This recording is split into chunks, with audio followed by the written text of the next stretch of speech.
They're also planning to slaughter 5 red cows. That paves the way for the building of the third temple. Table of showbread is ready. The menorah is ready. All of the golden pieces are ready. The third temple is ready. That very soon we will all see the building of the third temple in Jerusalem. May kakaiba at napakalalim na pangyayaring naganap sa Israel. At kung nagpapahalaga ka sa hula ng Biblia, kailangang marinig mo ito. Sa unang pagdinig, tunog balita lamang ang ulat, 5 dumalagang pulang baka, walang bahid na kapintasan, ang inilipad mula sa malalayong pastulan ng Texas patungo sa lupang pangako. Subalit, kapag binuksan mo ang puso mo sa sinasabi ng kasulatan, sasabog sa isip mo ang bigat ng tagpong ito tulad ng matinis na tunog ng trumpeta sa bundok ng Sinai. Sa aklat ng bilang 19, punto 2 ay namalagi ng 2,000 taon ang mahiwagang utos. Magdala sila sa iyo ng isang dumalagang pulang, baka na walang kapintasan, na walang anumang dungis, at kailan may hindi pa nahahila sa pamatok. Ang abo ng bakang iyon, hinaluan ng tubig na buhay, ang tanging lunas laban sa espiritual na karumihan ng kamatayan. At kung walang ganitong paghahandog, ay hindi maaaring magsimula muli ang paglilingkod sa templo. Kaya't nang makatuntong ang 5 bakang ito sa Jerusalem at masuri ng mga rabi na tunay na walang kapintasan, walang iisang hibla ng ibang kulay, walang peklat, at kailan may di napatungan ng pamatok. Parang may umalingaw-ngaw na sinaunang higanting gong na gumising sa natutulog na henerasyon. Balikan natin ang kasaysayan upang maunawaan ang sindak at tuwa ng balitang ito.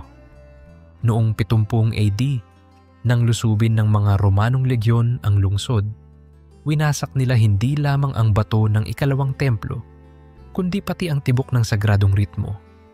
Tumigil ang pag-aalay, nasayaran ng abo ang hangin, at ang mga saserdote nagkalat na parang mga dahong tinangay ng bagyo. Simula noon, wala nang nahandang pulang baka. Ang tradisyon ay nagbilang ng 9 mula kay Moises hanggang kay Ezra at sa mga sumunod na henerasyon. Ang ika-10, wika ng sinaunang hukuman at ng mga rabi, ay lilitaw sa panahon ng Misyas. Sa loob ng 2 milenyo, naging parang alamat na lamang ito, kasabay ng mga panaghoy sa pader ng panaghoy, hanggang biglang sumiklab ang ulat. May 5, hindi lang 1, na tumugma sa lahat ng kondisyong halos imposibleng matarget sa modernong seleksyon. Maiisip mo ang tensyon sa hangin habang pinagmamasdan ng piling. Tagapagbantay ang mga bakang iyon sa isang lihim na pastulan na natatanaw ang bundok ng templo. Bawat hibla ng balahiboy sinisilip sa ilalim ng araw. Hinahaplos ng daliri ng ekspertong rabi upang tiyaking walang puti o itim na nakasingit.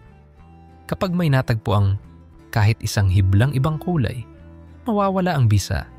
Subalit sa pagkakataong ito, lumabas ang suriing wala ni isang dungis. Ang bakang ito'y kailangang lumaki na walang anumang yoke o serbisyo sa bukid dahil kailangang kumatawan siya sa kasagraduhan na hindi nalasap ng pawis o pagod na dulot ng tao. Habang lumalapit sa edad na tamang-tama, karaniwang 3 taon, nagiging mas matindi ang pagbabantay sapagkat kapag nasugatan ng hayop, natapyasan ng sungay o nagkaroon ng pilat, puputok ang bula ng pag-asa.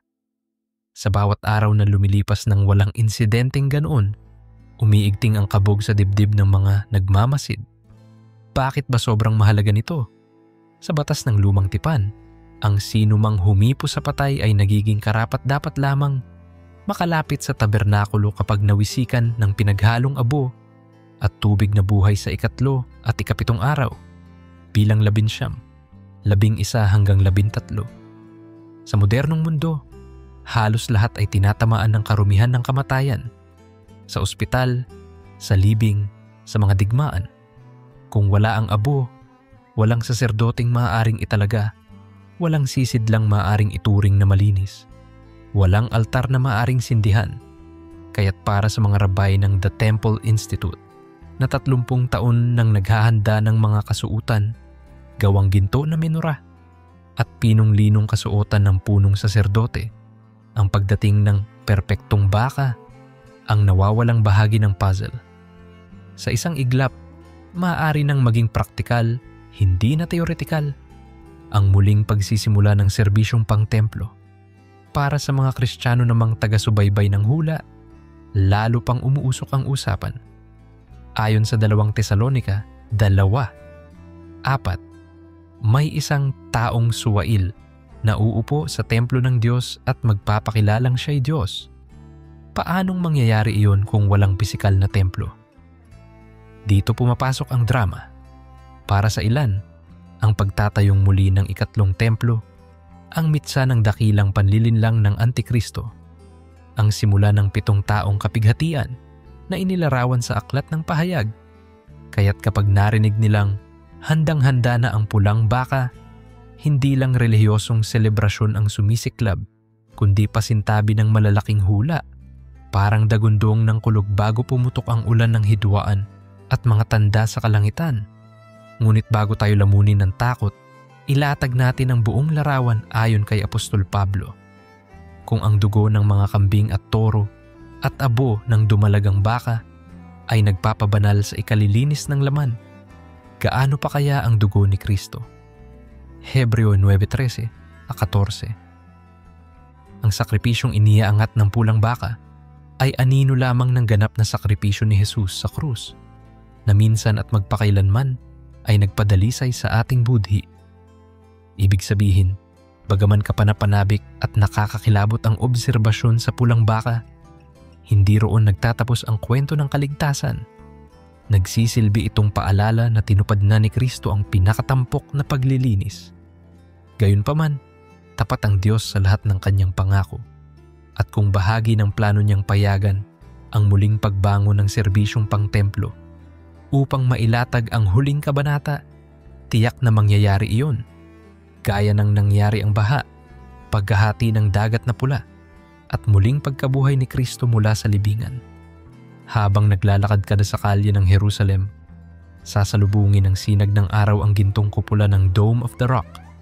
Sa ilalim noon, ang bato kung saan, ayon sa tradisyon, inalok ni Abraham si Isaac at kung saan tumindig ang kaban ng tipan sa Kadosh HaKedoshim, ang kabanal-banalang lugar. Sa panahon ni Solomon, nariyan din ang Al-Aqsa, itinuturing na ikatlong pinakamabanal na lugar ng Islam. Ang Temple Mount ay parang baril na may bala sa silid putukan. Isang maling patak ng gatilyo, puputok ang mga tensyon at sasabog ang alon ng kaguluhan sa buong daigdig. Kaya't lihim ang lahat. Walang press release, walang brouhaha. Tahimik na binabantayan ang mga baka. Lihim ang pagsasanay ng mga saserdote at pribadong pinagtatalunan ng mga rabi ang tamang petsa at lokasyon ng pag-aalay na kailangang nakatanaw sa bundok ng templo mula sa labas ng kampamento. Magtatanong ka, may teknolohiya naman, bakit hindi na lang madaliin? Subalit pareho pa ring Diyos kahapon, ngayon at bukas. Hindi siya nagmamadali, hindi siya nahuhuli. Sa Habakuk 2:3, bagaman magtagal, hintayin mo, sapagkat tiyak na darating, hindi magluluwat. Kapag dumating ang araw, handa na ang lahat. May detalyadong digital blueprint, modulong pader na ready to assemble, 3 dimensyon na printed na sisidlan. Pero higit sa gayong kahangahangang inobasyon, naroon ang panalangin at takot sa Diyos ng mga unang lalaking magsisindi ng altar. Sa bahaging ito, mahalagang ihambing ang reaksyon ng mundo ngayon sa naging reaksyon ng sinaunang Nineveh nang ipahayag ni Jonas na sa loob ng 40 araw ay gigibain ang kanilang lungsod. Nagdamit sako ang hari, nag-ayuno pati mga hayop at humingi ng awa at sumagot ang Diyos. Sa panahon natin, kapag may balitang red heifer, bumabaha ng meme, vlog, teorya at turan. Subalit paano kung imbes na maging tagapanood lamang, pumuwesto tayo sa altar ng pananalangin? Paano kung ituring natin itong sigaw na hindi para sindakin ang babala, kundi gisingin ang pag-ibig? upang ipangaral pa ng mas masigasig ang ebanghelyo, sapagkat gusto ng Diyos na ang lahat ay magsisi at walang mapahamak. 2 Pedro 3:7. Huwag nating takasan ang katotohanang nabubuhay tayo sa panahon ng maraming bula ang propeta. Mateo 20:4-11. Kay bilis ng impormasyon, kay dali ng disimpormasyon. Ang balitang may pulang bakay pwedeng abusuhin ng clickbait, pwedeng gamitin sa pangingikil ng donasyon, pwedeng gawing dahilan ng marahas na ekstremismo. Kaya't sinasabi ni Pablo sa unang Tesalonica 5:21, subukin ninyo ang lahat ng bagay, ingatan ninyo ang mabuti. Kung may naglilihim ng tunay na lokasyon ng mga baka upang maiwasan ang ligalig, hindi iyon senyalis ng kadiliman kundi pag-iingat. Tandaan, kahit ang Panginoong Jesus nang pumasok sa Jerusalem sakay ng asno ay nagplano ng maingat. May 2 siyang disipulong lihim na nagpaandar ng hakbang. May tamang panahon ang paglalantad at may panahon ng pananahimik. Samantala, ang maaantig dito'y hindi lamang mga Hudyo at Kristiyano. Sa tradisyong Islam, may pananaw tungkol sa Dajjal, ang bulaang Mesyas, at sa pagdating ni Isa, Jesus, upang puksain siya. Gayon din, nakatanaw sila sa bundok na yun. Kaya't ang pulang baka, bagamat bahagi ng sistemang Hudyo, ay parang batong inihagis sa gitna ng lawa. Ang along gumuguhit palabas ay sasapol sa 3 relihiyon. Magiging palaisipan ito ng mga diplomatiko, headline ng mga ekonomista, at lunduyan ng pag-asa ng mga tagapaghintay sa kabuuan ng tipan. Ngayon, huminga ka ng malalim at itanong sa sarili, ano ba ang sinasandigan kong pundasyon? Maaaring mabilis magtayo ng templong yari sa ginto, ngunit sinabi ni Apostol Pablo sa unang Korinto 36, hindi ba ninyo alam na kayo mismo ang templo ng Diyos at ang kanyang espiritu ay nananahan sa inyo? Kapag sumambulat ang balita na naganap na ang pag-aalay ng pulang baka at maaaring sa susunod na taon ay maitatayo na ang altar, hindi dapat masindak ang puso ng mananampalataya. Sa halip, dapat niya itong i-connect sa katiyakan ng Roma 8, 38 hanggang 39 na walang makapaghihiwalay sa atin sa pag-ibig ni Kristo. Kung ang bakang ito'y nagtutulak ng hula, lalo nang dapat tayong magkaisa sa panalangin, pagtuturo at pagkakawang gawa, sapagkat bago man dumating ang wakas, kailangang maabot ng ebanghelyo ang hanggahan ng lupa. Gawa 1:4. Maaari mong isipin si David na humarap kay Goliath. Isang binatang pastol na walang sandatang panggera, kundi tirador. Ngunit nasa likod niya ang pangalan ng Panginoon. Ganiyan din ngayon. Tila napakalaking Goliath ng takot, pantang digmaan, at pandaigdigang panlilinlang. Ngunit hindi ba't ang ating tirador ay ang panalangin, at ang ating bato ay ang salita ng Diyos? Kung kinayang pabagsakin ni David ang higante sa iisang bato, kayang gapiin ng salita ni Kristo ang alinmang sigaw ng Antikristo. At huwag kalimutan si Gideon na may 300 mandirigma lamang. Sa dilim ng gabi, may mga sulo, pitsel at trumpeta silang bitbit.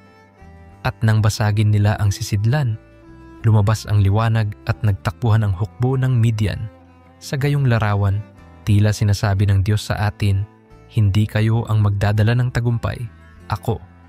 Kaya kung may 5 baka man na nagbabantay sa pastulan, nasa kamay pa rin ng Diyos ang buong senaryo, hindi sa kahit sinong leader sa lupa.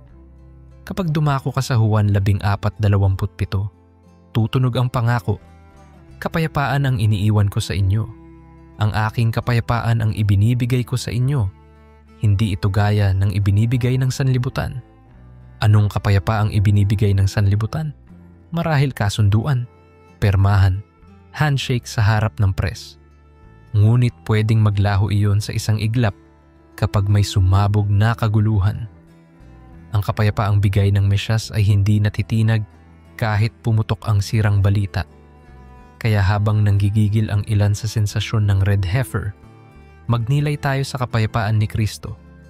Walang presyo, walang kondisyon, at hindi kailangang aprubahan ng sinumang konseho.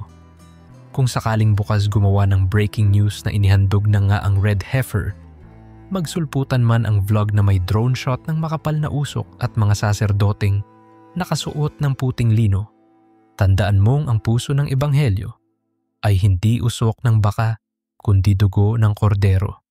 Sa Juan 1:29, idineklara ni Juan Bautista, narito ang kordero ng Diyos na nag-aalis ng kasalanan ng sanlibutan. Kung kumpletong masasara ng abo, ang isyu ng ritual na karumihan, mas ubod kaya at mas tapat na isinara ng dugo ni Jesus ang isyu ng kasalanan, sapagkat ganito kamahal ng Diyos ang sanlibutan, ibinigay niya ang kanyang bugtong na anak. Juan 3:16. Kaya't habang tumitibok ang huling orasan, may paanyaya pa ring bukas palad. Tanggapin si Kristo at makipagkasundo sa Diyos bago pa man tuluyang magsindi ng huling apoy sa altar. Sa wakas, isipin mo ang kasabihang, kung nagising kang may pintig sa dibdib, ibig sabihin, di patapos si Lord. Maaaring ginising ka niya ngayon gamit ang balitang red heifer upang ipaalala na ang buhay ay sing-ikli ng hininga at ang hula ay sing-tatag ng bagyong hindi mo kayang pigilan. Ngunit ang pag-ibig ng Diyos ay parang batong hindi magagalaw. Kung una mo itong narinig at ngayon mo nais sumagot, mag-usap tayo sa panalangin. Panginoong Jesus, kinikilala kong makasalanan ako at kailangan ko ng iyong paglilinis. Naniniwala akong namatay ka at muling nabuhay para sa akin. Inaanyayahan kita sa puso ko bilang Panginoon at tagapagligtas. Amen. Kung taimtim ang bulong mo, may bagong kabanatang nagsimula. Higit pa sa pulang baka, higit pa sa 2 templo, sapagkat naging templo ka ng Espiritu Santo. Kapatid, hindi pa rito nagtatapos ang kwento. Sa susunod, susuriin natin ang isyu ng 7 tatak, ng 3 taon at kalahati ng pagpapayapa, at ng huling pagtindig ng Mesyas sa bundok ng mga olibo. Ngunit sa ngayon isipin mo, nakahinga ka pa, nakatingin sa langit, at nananalig na ang Diyos ay gumagalaw. Kaya pumalaot ka sa pag-asa, tuparin mo ang iyong misyon, at ihayag mo sa bawat kapitbahay, kapamilya, at kapwa Pilipino na may mayamang pag-ibig ang Diyos, na higit sa lahat ng pulang baka at ginto ng templo. Sapagkat iisa lang ang tunay na dakilang kamay na kumikilos sa kasaysayan, ang kamay ng Panginoon nating nagmamahal at muling babalik. Habang kumakalat ang balita tungkol sa 5 pulang baka at ang posibilidad ng muling pagtatayo ng templo, tila kumikidlat ang langit sa katahimikan, naghahanda para sa susunod na tagpo ng dakilang salaysay ng Diyos. Sa likod ng bawat tugtog ng shofar at bulong ng panalangin sa pader ng panaghoy, may sumisibol na tanong. Kung ang unang hakbang ay ang paghahandog na maaaring magbukas ng pinto para sa templo, ano ang susunod? Ayon sa pahayag, matapos buksan ng kordero ang una sa 7 tatak, sakay ng kabayong puti, ang sumulpot na manlulupig na may busog, ngunit walang palaso, palatandaan ng mapandayang kapayapaang iaalok ng Antikristo. Kapag sinambit sa pulpito ang mga talatang ito, madalas mapansin ang kaba sa mga mata ng mga nakikinig, sapagkat sino ba naman ang hindi mangangamba sa daang tatahakin ng sanlibutan?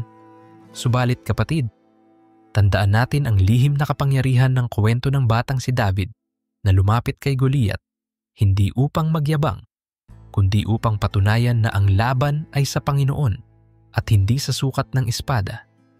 Kung kaya niyang pabagsakin ang isang higante sa iisang bato, kaya rin niyang pigilan ang alinmang di matinong kasunduang pandaigdig kung nanaisin niya o payagan itong mangyari upang tuparin ang kanyang mabuting layunin.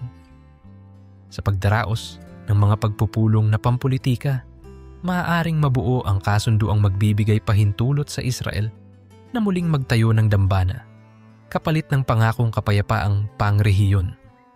Sa unang tingin, tila magandang balita iyon para sa isang lugar na nababad na sa digmaan. Ngunit kung babalikan ang kasaysayang paulit-ulit ng ipinakita ng Biblia, makikita nating ang tunay na kapayapaan ay nagmumula lamang sa prinsipe ng kapayapaan.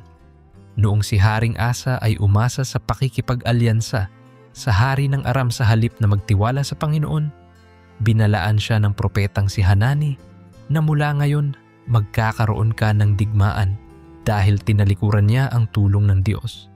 Gaano karaming leader sa ating panahon ang sumusubok lutasin ang mga suliranin sa pamamagitan ng diplomasyang walang Diyos? Gaano kadalas tayong bumaling sa sariling talino, imbes na yumukod at mag-ayuno, gaya ni Reyna Esther na, bago lumapit sa hari, ay lumapit muna sa hari ng mga hari. Ang panahon ng mapayapang kasunduan ay maaaring maging entablado ng pinakamalalim na panlilinlang, sapagkat gaya ng sabi ni Pablo, kapag sinasabi nilang kapayapaan at katiwasayan, sa kabiglang darating ang biglang kapahamakan, na tulad ng pagdaramdam ng babaeng nagdadalang tao. Kapag nabuksan ang ikalawang tatak, lumabas ang kabayong pula at binigyan ang nakasakay nito ng malaking tabak upang kunin ang kapayapaan sa lupa. Walang mas malinaw pang paalala na pansamantala lamang ang kapayapaang iniaalok ng tao. Nakapangingilabot isipin na sa loob lamang ng ilang pag-ikot ng buwan ay maaaring gumuho ang idinambana ng mundo. Subalit maging sa gitna ng digmaan, laging lumilitaw ang di inaasahang himala ng Diyos. Gaya ng nangyari sa kampo ni Jehoshaphat, nang umawit lamang ang mga Levita, ay nagkagulo na ang mga kaaway at winasak ang sarili nila. Kung paanong ginamit ng Panginoon ang papuri upang maghatid ng tagumpay noon, gayon din kayang gamitin niya ang pananalangin ng kanyang bayan ngayon upang hadlangan o paikliin ang unos. Sa bawat patak ng dugo na tila walang kasaysayan, tandaan natin na bago pa umagos ang unang luha ng tao, alam na ng Diyos ang huling luha na papahidin niya sa pahayag 21:4. Kasunod ng pulang kabayo ay darating ang kabayong itim na may tanga ng timbangan, sumasagisag sa taggutom. Ang bigas at sebada na minsang abot kamay ay biglang magiging luho, at ang langis at alak ay panatilihing mahal. Ipinapaalala nito ang kwento ni Jose sa Ehipto na sa kagutuman ng buong mundo ay nagtagpong muli ang nawawalang pamilya ni Jacob at nasaksihan ang katapatan ng Diyos sa kabila ng tagtuyot. Kung si Jose, isang dating bilanggo, ay ginawang tagapamahala upang ingatan ang sangkatauhan sa 7 taon ng tagutom, posibleng sa ating panahon ay naghahanda na rin ang Diyos ng mga Jose at Deborah, mga ordinaryong taong may puso at paninindigan, para maging sisidlan ng kanyang habag sa panahon ng kakapusan. Kaya habang pinakikinggan natin ang balitang nagbabadyang sumipa ang presyo ng langis o trigo, hindi tayo dapat maparalisa ng pangamba. Sa halip, paghandaan natin espiritual at praktikal, gaya ng karunungang ipinamana ni Jose na mag-imbak ng butil sa panahon ng kasaganaan, ngunit higit sa lahat ay mag-imbak ng salita na siyang espiritual na tinapay na hindi nauubos. Kapag sumunod ang kabayong maputla, ang kamatayan at Hades ang kasakay, at binigyan sila ng kapangyarihan sa ika-4 na bahagi ng lupa upang pumatay sa pamamagitan ng tabak, gutom, salot at mailap na hayop. Totoong nagpapaalala ito ng mga salot sa Ehipto, tubig na naging dugo, palakang sumalakay, mga kulisap at kirot. Ngunit sa gitna ng lahat ng iyon, may lupang Gosen na iniligtas ng Diyos. Sa modernong konteksto, maaaring hindi literal na lugar kundi mga mamamayan ng karunungang espiritual, mga sambahayang nakaangkla sa panalangin na bagaman nasa gitna ng mundong nagugunaw, ay nagniningning sa liwanag ng pag-asa. Sa panahon ng pandemya, nakita na nating pwedeng maging himpilan ng kabutihan ang bawat kusinang naghahain ng lugaw at bawat frontliner na nagliligtas ng buhay. Ang tapat na simbahan ay maaaring gumanap na bagong Gosen, isang ilaw at kanlungan. Naway maging ganoon din tayo kung sakaling pumasok na sa entablado ang kabayong maputla. Sapagkat sa Mateo 5:14, walang pinagkaiba ang utos sa gitna ng dilim. Kayo ang ilaw ng sanlibutan. Pagkabukas ng ika-5 tatak, nakita ni Juan ang mga kaluluwa ng pinatay dahil sa patotoo ni Jesus. Sumisigaw, Hanggang kailan o Panginoong banal at totoo, huhukom ka? Sa bawat martir na umakyat ang hiyaw sa trono ng Diyos, umaalingaw-ngaw ang kwento ni Esteban na habang binabato ay nanalangin, Panginoon, huwag mo silang papanagutin sa kanilang kasalanan. Ang pagdurusa ng mga banal ay hindi palatandaan ng pagkabigo, kundi lihim na binhi ng tagumpay, sapagkat kung ang binhi ng trigo ay hindi mahulog sa lupa at mamatay, mananatili itong nag-iisa. Ngunit kung mamamatay, mamumunga ng sagana. Sa ating henerasyon ng social media, maaaring hindi pa pisikal na bato ang bumabagsak, kundi panapanahong batikos, diskriminasyon o pagkakait ng oportunidad. Subalit kung natutuhan nating lumuhod imbes na gumanti, nagsisimula tayo nga maging tulad ni Esteban, at mula sa ating panalangin ay maaaring sumibol ang susunod na Pablo na magdadala ng ilaw sa mga Gentil. Bago pa man buksan ang ika-6 na tatak, nagsabog si Juan ng nakasisindak na larawan, malakas na lindol, araw na naging itim na tulad ng sako ng balahibo at buwan na naging tulad ng dugo. Ang mga bituin ay nahulog sa lupa gaya ng igos na nalalaglag kapag niyayanig ng malakas na hangin. Maging ang mga hari, general, mayayaman at alipin ay magtatago sa mga yungib. Umuungol ng ikubli niya kami sa mukha niya na nakaupo sa trono. Laging may punto ang Diyos sa paggawa ng kababalaghan sa kalangitan, tulad ng araw na tumigil sa labanan ni Josue o dilim na bumalot sa Golgota. Hindi niya ginagawa ito para lamang mang-aliw, kundi upang takpan ang mundo sa kabanalan ng kanyang plano at bigyan ng pagkakataong magsisi ang mga may matigas na puso. Kapag gumuhit ang buwan at araw na parang dugo at sako, hahanapin ng tao ang matibay na sandigan at makikita niyang wala sa pera, diploma o ranggo ang katiyakan. Ito ang sandaling gaya ng sa Habakuk na dumaing. Sa gitna ng kaguluhan, alalahanin mo ang habag. Kapag iyak na ng sangkatauhan ang umaabot sa langit, naway matagpuan nating nakabukas ang pinto ng arka, sapagkat hanggang sa sandaling iyon, si Jesus ay patuloy na kumakatok sa pinto ng puso ng sino mang tatanggap. Sa panahong pumutok ang ika-7 tatak at umaling-aungaw ang 7 trumpeta, lalabas ang iba't ibang tanda, granizo at apoy na may halong dugo, bundok na hinagis sa dagat, bituin na tinatawag na ajenho, at kadiliman sa 3 bahagi ng araw at buwan.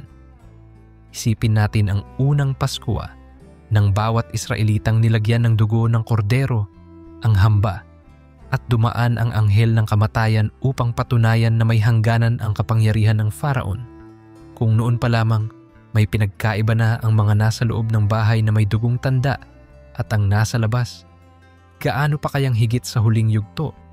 Sa ating makabagong bahay na maaaring apartment o barong-barong, ang dugo sa hamba ay hindi literal, kundi ang pananampalataya sa dugo ng kordero.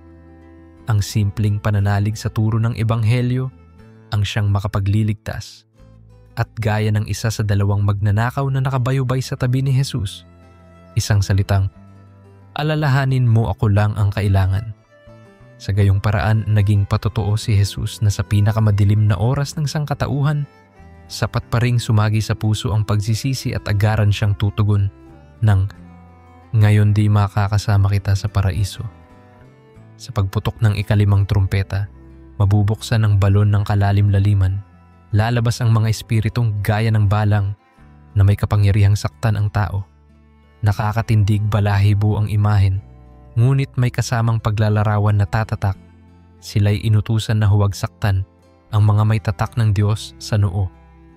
Gaya ng dugo sa hamba ng Paskwa, mahalagang matuklasan ng bawat tao ang kapangyarihang ipinatong ni Kristo sa mananampalataya.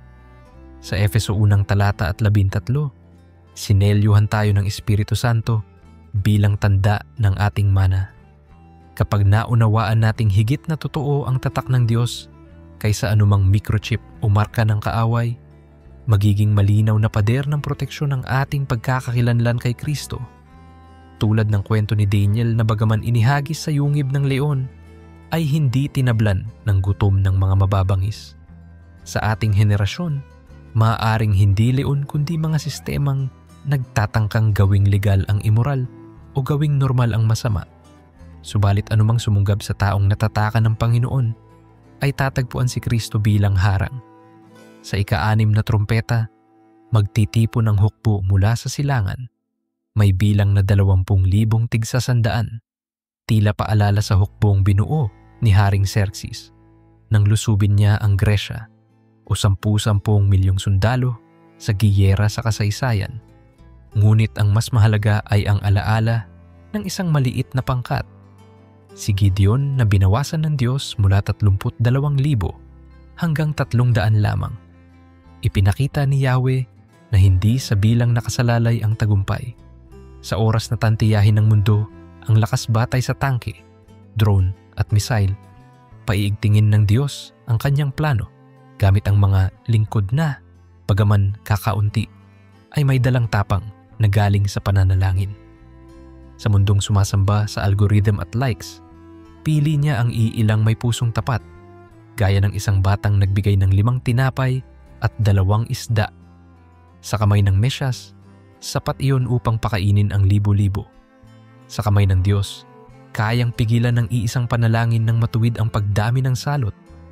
Kayang palawigin ng iisang Samaritanong kamay ang pahupang pag-asa ng sugatang mundo. Pagkatapos ng mga trumpeta, lilitaw ang 2 saksing magpapahayag sa Jerusalem. May kapangyarihang isara ang langit upang hindi umulan at pumalya ang tubig, katulad ng propetang si Elias at ng mapayapang lakad ni Enoch. Maraming guro ang naniniwalang maaaring sila nga ang 2 propetang iyon muling isusugo. Subalit anuman ang kanilang katauhan, ang mas mahalaga ay ang mensahe. Kahit sa ruruok ng paghihimagsik at kadiliman ng tao, ipatatawag pa rin ng Diyos ang kanyang mga saksi. Tulad ng paninindigan ni Mikas na kahit bumagsak ang Israel ay babangon pa rin dahil ang Panginoon ang aking liwanag, ganoon din ang larawan ng 2 saksi. Nag-aapoy sa loob ng 1160 araw. Walang makabubura sa kanilang tinig hanggang tuparin nila ang layunin. Kung nais mo ng modelo ng katatagan, tumitig sa kanila. Hindi na patahimik ng takot, hindi na apektuhan ng social ridicule, at hindi nakuha ng pisikal na kamatayan. Sapagkat makalipas ang 3.5 araw, ay bubuhayin silang muli. Kung may kabigatan kang dinadala bilang estudyante, manggagawa o magulang, isipin mong ang Diyos na bumuhay sa 2 saksi ay siya ring magbabangon sa iyo upang ipagpatuloy ang misyon mo. Hindi magtatagal, makaririnig tayo ng sigaw mula sa langit. Ang kaharian ng sanlibutan ay naging sa ating Panginoon at ng kanyang Kristo. Subalit bago pa man lubos na maitaguyod ang kahariang iyon, lalabas ang halimaw, magtatalaga ng larawan, at hihinga ng pagsamba ang lahat, mayaman o dukha, upang tanggapin ang tanda sa kanang kamay o noo. Sa panahong iyon, lalakas ang tukso dahil magiging susi ng pamimili at hanap buhay ang marka. Ito ang panahon ng modernong Esau na handang ipagpalit ang pagkapanganay sa mangkok ng sabaw.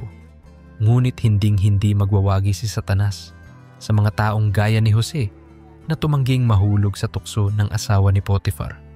Ganoon din, hindi titibag ng marka ang sinumang nakabasbas sa Oseas 4:6 na ang aking bayan ay namamatay sa kakulangan ng kaalaman.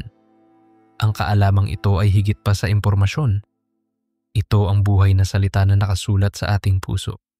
Kapag nilatag na ng sistema ang hamon, ang mananampalatayang nakabatay sa salita ay may pananggalang higit pa sa payong ng riles.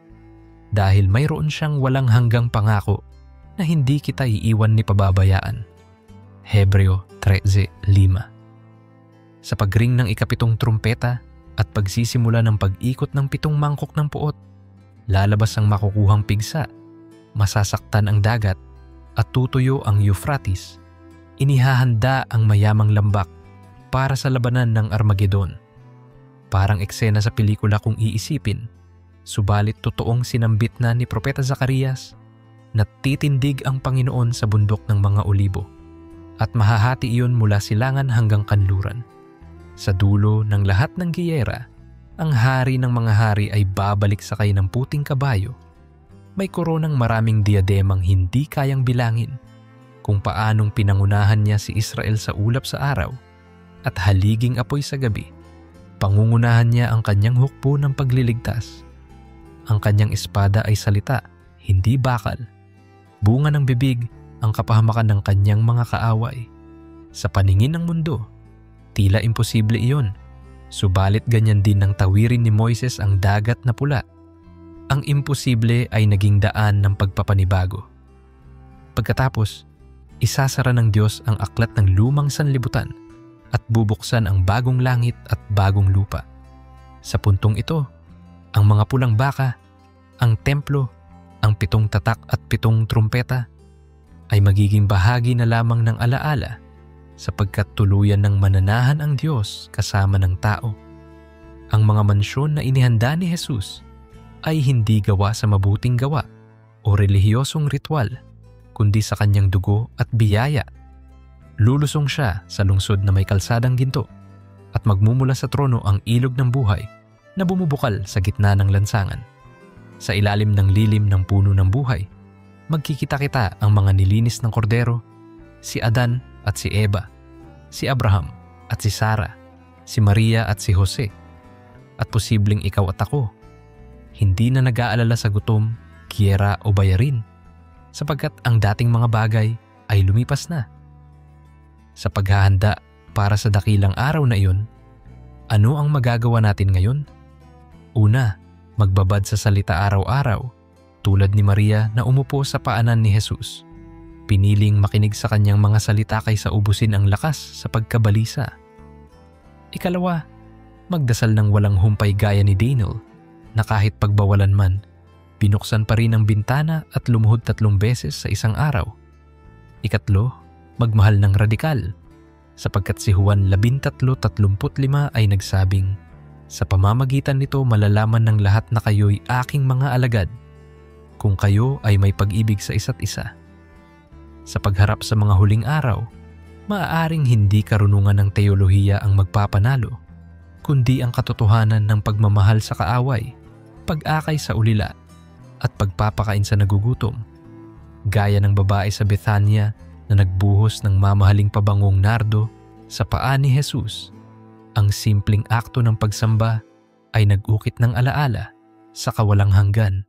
At habang patuloy nating ginagalugad ang hula, huwag nating kalimutang buhay pa ang Diyos ng himala. Siya ang nagpadala ng uwak para kay Elias sa sapa ng Kerit, ang nagpaulan ng mana sa ilang at nagpalabas ng tubig mula sa bato.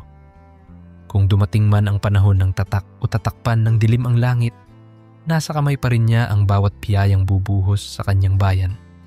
Sa Filipos 4:19 ay malinaw na pangako.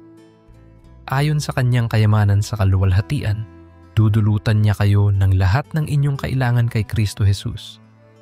Kaya kung natatakot kang mawalan ng trabaho o kabuhayan, isipin mo ang balong langis ng biyuda na hindi naubos hanggang natapos ang tagtuyot. Kung nanghihina ka, alalahanin ang tungkod ni Moises na naging ahas at naging tungkod muli upang patunayan na ang Diyos ang higit sa hari ng Ehipto.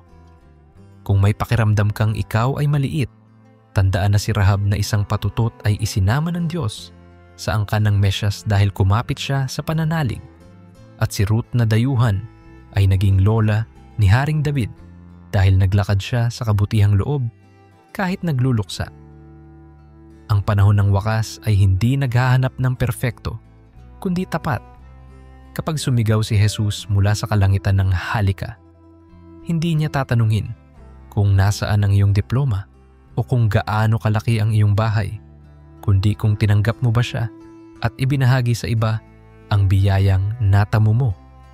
Kaya't habang may hininga ka pa, gawin mo ang tulad ni Felipe na tumakbo sa tabi ng karo ng opisyal sa Ethiopia at ipinaliwanag ang Isayas 53 hanggang magpabautismo ito. Kahit sa isang estrangherong daan, pwede kang maging mensahero ng liwanag na magpapabago ng tadhana ng tao. Sa pagbabalik tanaw, nakikita nating ang 7 tatak, 7 trumpeta at 7 mangkok ay hindi katang-isip na horror, kundi layout ng hustisya at awa ng Diyos. Kung kikilalanin mo ang Diyos bilang dakilang hukom, matutuklasan mo rin siyang dakilang tagapagligtas. Tulad ng pag-ibig ng Ama sa alibughang anak na bumalik na amoy baboy, yakap pa rin ang handog niya.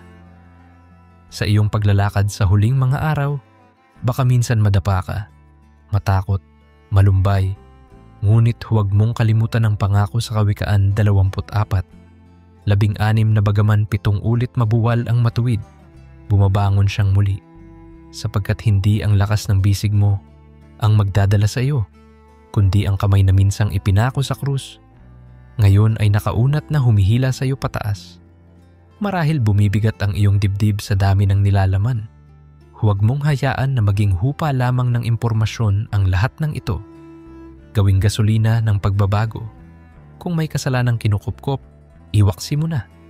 Kung may taong kailangan mong patawarin, patawarin mo na. Kung may nanlilimos ng tulong, abutin mo na. Sapagkat sa bawat gawa ng pananampalataya, nagkakalimbang ang kampana ng langit. Habang ang mundo'y nakatingala sa bundok ng templo, naghihintay sa abo ng pulang baka, ang tunay na templo ng Espiritu ay ikaw na mismo. Ang totoong abo na nagpapadalisay ay kumakatawan sa pagsuko mo sa apoy ng banal na Espiritu na sumusunog sa lahat ng karumihan upang lumabas kang dalisay na ginto. At kapag tumayo kang dalisay malaya at nag-aapoy sa pag-ibig, walang pandemya, diktador, o tatak ng kaaway ang makapagpapahina sa iyo. Sapagkat nasusulat, hindi sa pamamagitan ng lakas o kapangyarihan, kundi sa pamamagitan ng aking espiritu, sabi ng Panginoon ng mga hukbo. Manatili sa alon ng biyaya, sumisid sa dagat ng salita, at sumambulat sa ilaw ng pag-asa. Magbantay, sapagkat ang panauhin ay malapit nang dumating. Ngunit huwag ka lang magbantay na nakadipa ang takot. Magbantay na nakadipa ang mga kamay sa pagsamba. Dahil kahit dumating ang dilim, ang liwanag ay sumisikat at hindi siya matatalo ng kadiliman. Ang lahat ay para sa kaluwalhatian ng Diyos, na siyang simula at wakas, Alpha at Omega, na noon pa man, sa ngayon at magpakailanman ay nananatiling hari. Habang papalapit tayo sa huling yugto ng ating paglalakbay sa kahulugan ng 5 pulang baka, ang posibleng ikatlong templo at ang lumalalim na pag-ikot ng mga hula, mahalagang itanong, paano tayo mamumuhay ngayon? Napag-usapan na natin ang misteryo ng abo at kadalisayan, mga tatak at trumpeta, mga kabayo ng digmaan at kapayapaan, mga saksi at marka, at ang pagbabalik ng hari. Ngunit kung ang lahat ng ito'y mananatili lamang sa antas ng impormasyon, mawawala sa atin ang mismong layunin ng propesya. Ang hula sa Biblia ay hindi lang forecast. Ito'y paanyaya sa pagbabago ng buhay, paalaala sa kabanalan ng Diyos, at panawagan sa bawat henerasyon na pumili kung kaninong kaharian sila maglilingkod. Sa puntong ito, nais kong isabuhay kasama mo ang mga aral, maging dalisay na parang abong naglilinis, maging buhay na templo sa gitna ng mundong naghihintay ng batong templo, maging ilaw ng ebanghelyo sa panahong kaunti na ang tunay na pag-asa, at maging handa sa pagbabalik ng Panginoon sa anumang oras. Mateo 20, 4:42. Kung ang pulang baka ang ritual na nag-aalis ng karumihan mula sa paghipo sa kamatayan, ano naman ang katumbas nito sa buhay Kristiyano? Sa bagong tipan ay malinaw. Tayo'y nilinis na sa dugo ni Kristo. Hebreo 9:13 hanggang 14. Unang Juan 1:7. Ngunit bakit parang bumabalik-balik ang dumi? Sama ng loob, pagnanasa, kasinungalingan, pag-idolo sa pera. Sapagkat bagaman natapos na ang gawaing pangkaligtasan sa krus, tapos na. Juan 11:30. Ipinagpapatuloy natin ang paglalakad ng pagpapabanal araw-araw. Ito ang espiritual na pagwisik na paulit-ulit nating kailangan. Pag-amin ng kasalanan, pagsisisi, at paglapit kay Jesus na siyang tubig na buhay. Juan 7:37-38. Kung noong sinaunang panahon ay kailangang wisikan sa 3 at 7 araw ang taong nahipo sa patay, bilang 11, 11, hanggang 12. Maari nating ituring na pattern ang pang-araw-araw at lingguhang paglapit sa presensya ng Diyos. Maagang panalangin, lingguhang sama-samang pagsamba, at patuloy na pagsisiyasat ng puso. Hindi tayo umaasa sa abo, kundi sa dugo. Ngunit ang prinsipyong disiplinadong paglapit sa kabanalan ay nananatili. Kung ganoon, paano tayo naghahanda bilang piling lahi? Maharlikang pagkasaserdote. 1 Pedro 2:9. Para sa mga araw na maaring lumalabago gumanda, tulad ng paghahanda ng Temple Institute sa bawat sisidlan, dapat tayong maghanda ng sisidlan ng puso. Isipin ang kwento ni Elias sa 1 araw at 18. Inutusan niyang lagyan ng tubig ang altar bago manalangin ng apoy. Bakit tubig? Upang malinaw na hindi gawa ng tao ang apoy na bababa. Sa ating buhay, ang tubig ay maaaring mga sitwasyong nagpapabigat. Karamdaman sa pamilya, pinansyal na krisis, pagkadurog ng relasyon. Kapag pinili pa rin nating magtiwala, parang binubuhusan natin ng tubig ang altar ng ating puso upang kapag bumaba ang apoy ng Diyos, tagumpay, kagalingan, kapayapaan, walang dudang siya ang gumawa. Kaya't kung lumalapit ang unos ng mga huling araw, paghandaan natin ito sa pamamagitan ng altar ng pananalangin na puno ng tubig ng pagsubok, sapagkat doon mas kitang-kita ang apoy ng langit. May mga nagtataka, kung ganito kabigat ang darating, hindi ba mas mainam na magtago na lang? Ngunit hindi tayo tinawag upang magsiksik sa kuweba ng takot. Tinawag tayong maging lungsod sa ibabaw ng burol. Mateo 5:14-16. Ang pinaka-epektibong paghahanda para sa paparating na kaguluhan ay hindi pagtatago ng mga dilata lamang, bagaman makabuluhan din ang praktikal na paghahanda, kundi pagpaparami ng mga disipulo. Sa Mateo 28:19-20, malinaw ang utos. Humayo kayo at gawin ninyong alagad ang lahat ng bansa. Isipin mo, kung magbibitak ang ekonomiya, magkakagulo ang politika, at magdilim ang mundo, sino ang iiyakap sa lumuluha? Sino ang magtuturo ng pag-asa? Sino ang magsasabi na may kaligtasan kay Kristo? Kung sa bawat barangay sa Pilipinas ay may 3 bahay na nagkakatipon linggo-linggo upang magsalo ng salita at panalangin, nagiging network ng gosen ang bansa. Mga ilaw na kahit malayo sa isa't isa ay nakakabit sa parehong pinagmumulan ng kapangyarihan. Mahalaga ring tukuyin ang lugar ng Israel sa ating espiritual na buhay. Hindi natin sinasamba ang Israel, ngunit kinikilala natin ang natatanging papel nito sa plano ng Diyos. Roma 11:17-20. Pinagpapala ng awit 122. 6 ang mga nagdarasal para sa kapayapaan ng Jerusalem. Sa tuwing may balibalita tungkol sa pulang baka, templo o tensyon sa Temple Mount, gawin nating ugali na magdasal. Ama, ipagkaloob mo ang kapayapaan sa Jerusalem. Buksan mo ang mga mata ng iyong bayan na makita ang kanilang Mesyas, at gamitin mo ang mga pangyayaring ito upang maghatid ng tagumpay sa Ebanghelyo sa lahat ng bansa. Ang panalangin ito ay hindi pampolitika kundi propetikong pakikiisa sa puso ng Diyos. Hindi natin kontrolado ang diplomasya, ngunit kontrolado natin kung luluhod ba tayo. Tulad ni Daniel na nagbukas ng bintana tungo sa Jerusalem at nanalangin kahit bawal. Daniel 6:10. Ganoon din ang kabuhayan ng puso ng mananampalatayang Pinoy. Lumuhod kahit may panganib, dahil alam nating ang tunay na kapayapaan ay nagmumula sa trono ng Diyos. Kung nais mong gawing makahulugan sa iyong YouTube o ministeryo ang panalangin para sa Israel, maaari mong isama ang pagtawag sa mga manonood na magdasal nang sabay tuwing 9:00 ng gabi oras ng Pilipinas, Asia, Manila. Isang alaala sa Daniel 9:21, oras ng kandog gabi. Sabihin, sa oras na ito, sama-sama nating ipanalangin ng Israel ang Pilipinas at ang mga hindi pa nakakakilala kay Jesus. Maaari kang magpakita ng mapa. Sabihing doon ngayon nanginginain ang mga pulang baka sa lihim na lugar. At dito naman tayo sa Pilipinas na laging dinadaanan ng bagyo. Parehong nangangailangan ng awa. Sa ganitong paraan, ginagawang personal at praktikal ang propesya. Hindi lang kwento, kundi kilos. Susunod, pag-usapan natin ang espiritual na paghahanda sa moral na kaguluhan na karaniwang kaakibat ng mga huling araw. Sabi ni Pablo, sa mga huling araw ay darating ang mga panahong mapanganib. Magiging maibigin sa sarili ang mga tao, maibigin sa salapi, palalo. 2 Timoteo 3:1-5.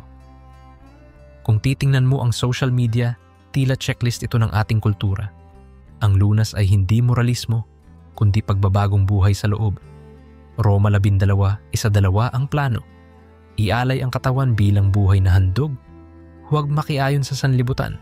Mabago ang isip. Dito muling pumapasok ang larawan ng abo. Kung ang pulang baka ay sinusunog sa kabuuan at ginagawang abo bago ihalo sa tubig, ganoon din dapat nating ipaubos ang mga lumang hangarin sa apoy ng espiritu. Ano ang kailangang masunog sa iyo? Galit, pagkainggit, lulong sa pornografiya, pag-idolo sa pera? Dalhin mo sa altar ng Diyos at hayaang maging abo, sapagkat mula sa aboy sumisibol ang dalisay na tubig ng kabanalan. Hindi rin natin dapat maliitin ang disiplinang espiritual na nagbibigay katatagan sa gitna ng kaguluhan. Ang Efeso 6:18 ay nagtuturo ng baluti ng Diyos, sinturon ng katotohanan, baluti ng katuwiran, sandalyas ng kapayapaan, kalasag ng pananampalataya, baluti ng kaligtasan, at tabak ng espiritu na siyang salita ng Diyos. Pansinin, iisa lang ang sandatang pang-atake, ang salita. Lahat ng iba ay pananggalang. Kaya para sa panahong maaring mag-iba-iba ang balita tungkol sa red heifer, templo at antikristo, kinakailangan natin ang literal na pagmememorya ng kasulatan. Hikayatin mo ang mga tagapanood mo. 1 o 2 talata kada linggo. Simulan sa Juan 14, 1-3. Huwag mabagabag ang inyong puso. Sumunod sa awit 91, siya na tumatahan sa lihim na dako.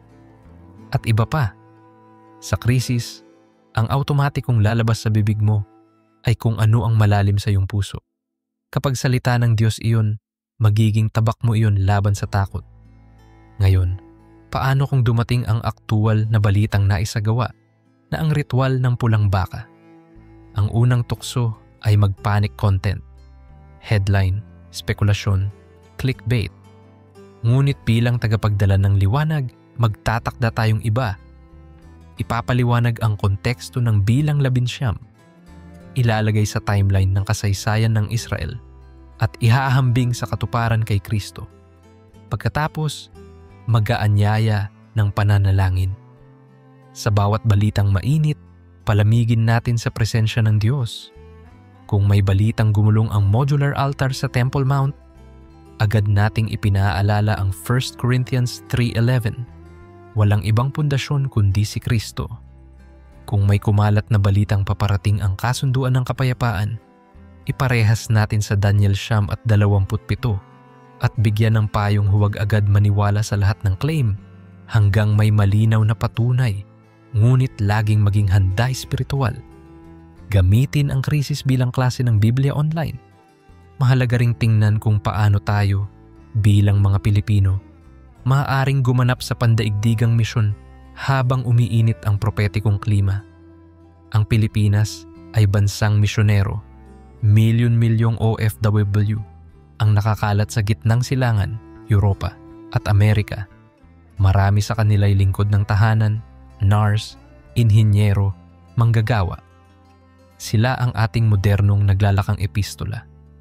Kung maituro natin sa kanila ang salaysay ng pulang baka at ang ebanghelyong mensahe sa likod nito, magiging mga liwanag silang kasama ng mga Hudyo at Muslim sa iisang syudad, nagdadala ng pag-ibig ni Kristo sa di umaasahang pagkakataon. Isipin mo ang isang Pinay caregiver sa Haifa na nagkukuwento sa inaalagaang matandang Hudyo tungkol sa sariling pananampalataya na may paggalang sa tradisyong Hudyo at dahan-dahang nagtatanong, ano po ang tingin ninyo sa pulang baka?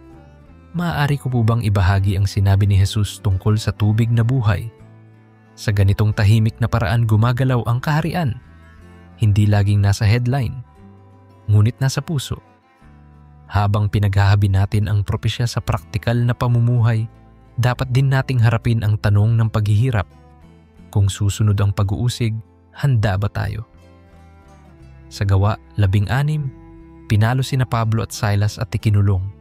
Ngunit nag-awitan sila sa hating gabi at yumanig ang kulungan. Ang pagpupuri sa gitna ng paghihirap ay propeetikong sandata. Kung dumating ang panahon na ipagbawal ang pagsamba o mabantayan ang relihiyosong pagtitipon, maaaring bumalik tayo sa mga bahay gaya ng unang iglesia at lalong lalakas. Sapagkat ang simbahan ay hindi gusali, mga tao ito, tulad ng sabi ni Jesus sa Mateo 18:20. Kung saan may 2 o 3 na nagkakatipon sa aking pangalan, naroon ako.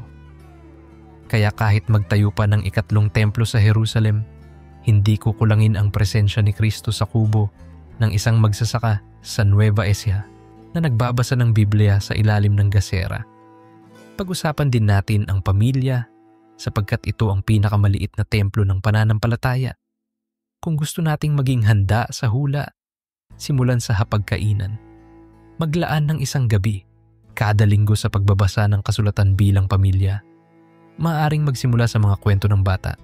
Noe, Abraham, Moises, David, Daniel, Maria, Jesus, Pablo. Dahan-dahang ipasok ang pulang baka, ang templo, ang pagbabalik ni Kristo. Ang mga batang lumaki sa ganitong kultura ay hindi madaling lamunin ng takot kapag rumagasa ang balita sa social feed. Matututo silang umasa sa salita, tulad ng batang Samuel na natutong makinig sa tinig ng Diyos. 1 Samuel 3:10. Sa bawat gabing panalangin, nagiging tulay ang pamilya mula sa teorya papunta sa aktual na buhay. Marahil nagtatanong ka, paano ko mababalanse ang pagitan ng pagkabalisa at pananampalataya? Hanapin natin ang sagot sa kwento ni Pedro na lumakad sa tubig. Mateo 14:28 hanggang 31. Hanggat nakatingin siya kay Jesus, lumulutang siya. Nang tumitig siya sa hangin at alon, lumubog siya. Ganoon din sa hula. Kapag masyado tayong nakatutok sa detalye ng timeline, nalulunod tayo. Kapag nakatitig tayo sa mukha ng Mesyas, nakakayanan nating lumakad sa ibabaw ng bagyo. Kaya't sa bawat segment ng iyong nililikhang content, sikaping tapusin sa pagtitig kay Kristo. 1 minuto tungkol sa pulang baka. Susunod na minuto tungkol sa dugo ni Jesus. 1 minuto tungkol sa Antikristo. Susunod na minuto tungkol sa katiyakan ng pagbabalik ni Kristo. 1 minuto tungkol sa giyera. Susunod na minuto tungkol sa Apokalipsis 21. 4 kung saan papahirin niya ang bawat luha. Ito ang ritmong kayang sumalo sa puso ng tagapanood, impormasyong may kasamang pag-asa.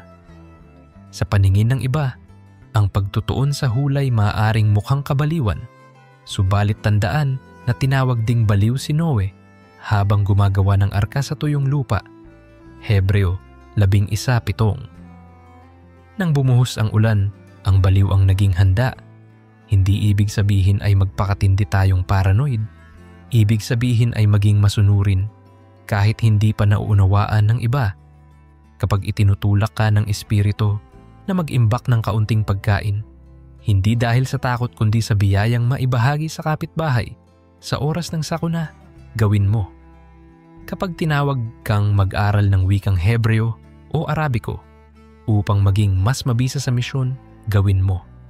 Kapag inilagay sa puso mong tumawid sa missionary training o magturo ng online Bible study para sa OFW community, sundin mo.